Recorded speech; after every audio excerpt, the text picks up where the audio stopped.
Were you excited for that Knights of the Old Republic remake? Well, you might not be after this.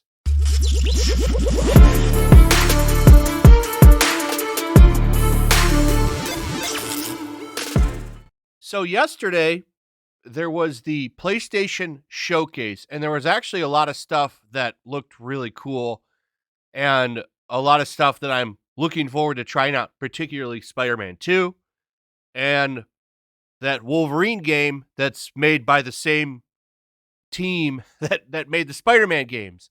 So right there, that's pretty cool. Then you had the God of War update and some other things. It was a good showcase. But the one thing that got people really talking was the fact that they're remaking Knights of the Old Republic. It's a complete remake, not a remaster. And it's going to be available only on the PlayStation 5, which I'm sure some people are annoyed about. I think that is kind of stupid. It should be on every system, but it is what it is. There's more things to worry about with this game than what platform it's going to be on. Once again, by the way, I apologize. I'm a little congested. I'm just getting over a cold, so I apologize.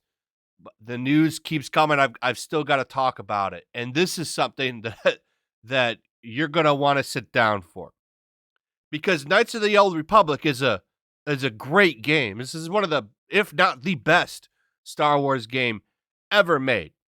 I think a lot of people hold that opinion because it's just a classic. Such an amazing game.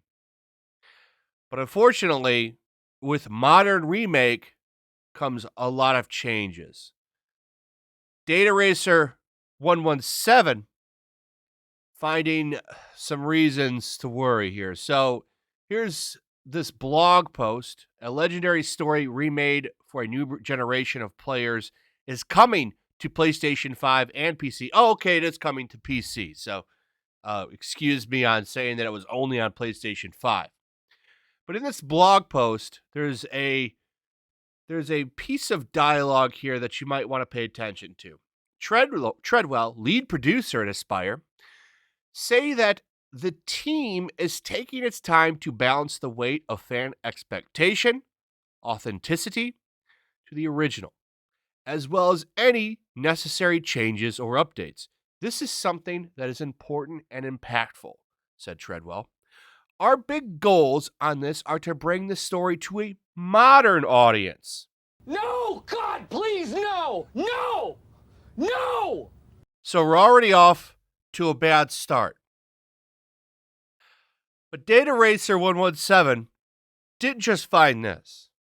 No, he went to the writer of the game's Twitter and found some pretty interesting information. Now, don't go bother anybody here, by the way. Leave everybody alone. We're just looking at this. This is to make an informed decision on if you want to buy this game or not. Okay? Is this a game you want to buy? You can take a look at the people that make the game and you can decide that for yourself. This does not mean go bother people. All you do is you make people look bad when you go bother people. Okay? So, former The Mary Sue writer and social justice activist Sam Maggs working on Star Wars Knights of the Republic remake. She's writing the game. And this is a story-driven game. I want to go through some of the tweets captured here because they're quite informative. By the way, this is the person who played Grand Theft Auto 5 and said that they were taken advantage of in the game virtually, and that is a crime. I'm not making that up. That's a real story that was published by an actual news outlet, by the way. Go ahead and look into that yourself. I'm not going to play the clip because of YouTube and the language that it's used in it, and I'm sure it would instantly demonetize this video. But it's not hard to find. In fact, it's on the thread that Data Racer 117 has over on Twitter. But let's take a look at some of these tweets. It's actually happening. Call of Duty Vanguard. Okay. Okay, could not be more honored and excited to be part of the incredible team at Aspire Media to remake one of my all-time favorite games. All right. Even though I'm not sure it's her all-time favorite because she says that it was Yoda's Stories. That's her favorite. I don't think it's a big deal that this isn't really her favorite game.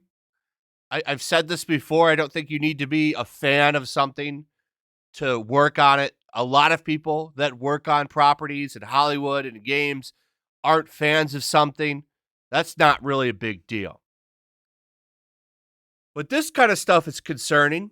Back in 2014, she wrote, "Fighting the patriarchy makes me hungry, so I'm going to sit in the kitchen while my male partner cooks dinner." More unfollows coming, I'm sure. Retweeting Barnes and Nobles. If you were an action figure, what would be your awesome accessory? She says, a hammer for smashing the patriarchy. It would have bows. Well, there's more. Back in 2017, during the Women's March, it's freezing, but hating the patriarchy keeps me warm. Here's some more. Today, my trainer said, "Wow, you're strong for not having lifted very long." And in my head, I thought, "Thanks. It's from fighting the patriarchy." Back in 2018, some of the worst professional experiences I've had involved white women and internalized misogyny doing the work of the patriarchy. I understand it, but it doesn't make it any less painful. Here's some more. LMAO. Are bros really mad that Ray is a Mary Sue? LMAO, LMAO. And wait, there's more.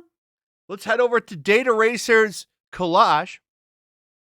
One thing, he did correct this later. BioWare has nothing to do with this. This is made by Aspire and Lucasfilm. We got a little bit more here. Some real tongue twisters. And none of the Star Wars toys or clothes at the Disney store are separated by genders.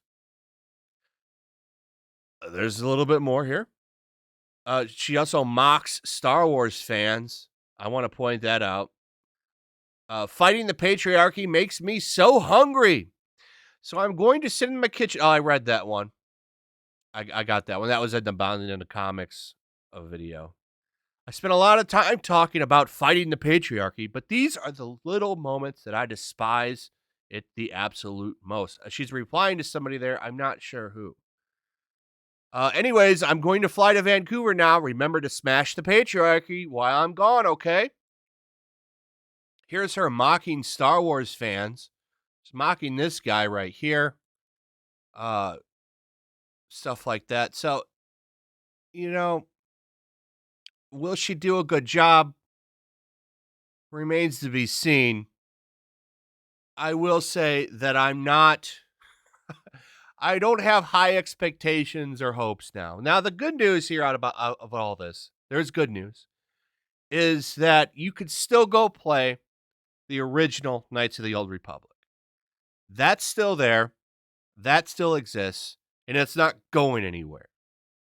So you can go on Steam right now and buy it. If you have an Xbox Series X or an Xbox One even, I believe, you can go into the Xbox store and you can buy it. And you can play it that way. So there are outlets that you can still go to appreciate those two classic games. And I would recommend you play them both. They're absolutely fantastic. They're not they're not graphically amazing like they were back in the day, but they're still awesome games. So that's the good news. The bad news is this could be a complete woke fest, and it's kind of looking like it might be. Now, it could be wrong. This could still be an amazing game. We'll see.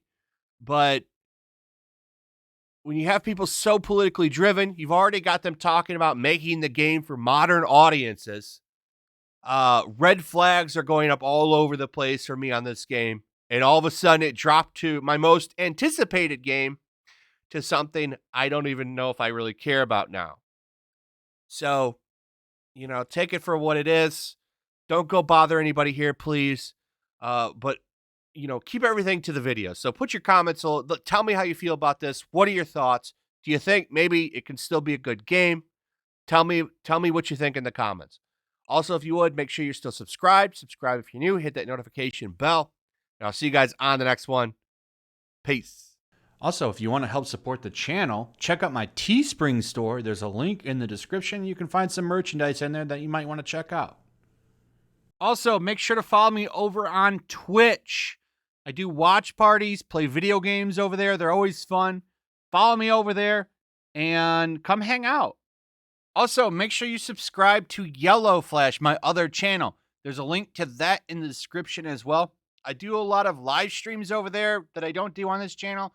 Usually smaller and a little bit more personal. So make sure you follow me over there and sign up.